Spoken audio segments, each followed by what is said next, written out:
बहुत बड़ा संकेत है कि ओखला जैसे मुस्लिम बहुल विधानसभा क्षेत्र में अगर बीजेपी लीड ले रही है तो ये जो एक भ्रम या एक परसेप्शन बनाने की कोशिश की जाती रही, हमने यूपी उपचुनाव में भी देखा कि कैसे मुस्लिम बहुल क्षेत्र में बीजेपी की जीत हुई। तो ऐसा नहीं है कि मुसलमान जो है सिर्फ किसी एक खास पार्टी के वोट बैंक बनकर रह गए हैं, ये अपने आप में बहुत बड़ी बात है। मनोज जी, रिएक्शन।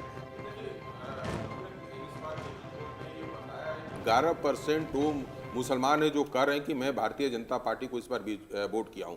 अब बहुत सारे ऐसे पोलिस्टर हैं जो कहते हैं भी हैं कि भाई जो आंकड़े मुस्लिमों की आती है उसके ऊपर हमें विश्वास नहीं होता, क्योंकि वो बड़ी सहमे और डरे हुए से रहते हैं कि मैं यदि बताता हूं अपना ओरिजिनल चीज़ तो उसमें क्या रिएक्शन हो सकता है। तो ऐसे स्थिति में उत्तर प्रदेश में जैसे आपने देखा कि कुंदर की सीट था जहां पे 63% मुस्लिम वोटर थे, वहां पे भी भारतीय जनता पार्टी जीत लेकर आई थी। उसी तरह से ओखला को ले लीजिए, मुस्तफाबाद को ले लीजिए, ये दोनों ऐसी सीटें थी जहां पे मुस्लिम बहुल एरिया था और इन दोनों सीटों पे जिस तरीके से एआईएमआईए के कैंडिडेट खड़े थे और बड़ी मजबूती के साथ लड़ रहे थे। ठीक है सर, आएंगे आपके पास। फिलहाल आंकड़ों पर एक नजर, क्योंकि लगातार रुझान सामने आ रहे हैं, तो ऐसे में आंकड़े भी बहुत जल्दी बदलते नजर आ रहे हैं सुमित। और एक के बाद एक देखिए, बीजेपी 47 पर है, आम आदमी पार्टी 22 पर, कांग्रेस जो है वो अभी 1 पर है, अदर्स 0 पर है। लगातार रुझान आ रहे हैं और इसी के साथ आंकड़े भी बहुत स्पीड से सुमित बदलते नजर आ रहे हैं। और बहुत बड़ी बात है कि ये जो बदलाव है, ये बदलाव बीजेपी के लिए, बीजेपी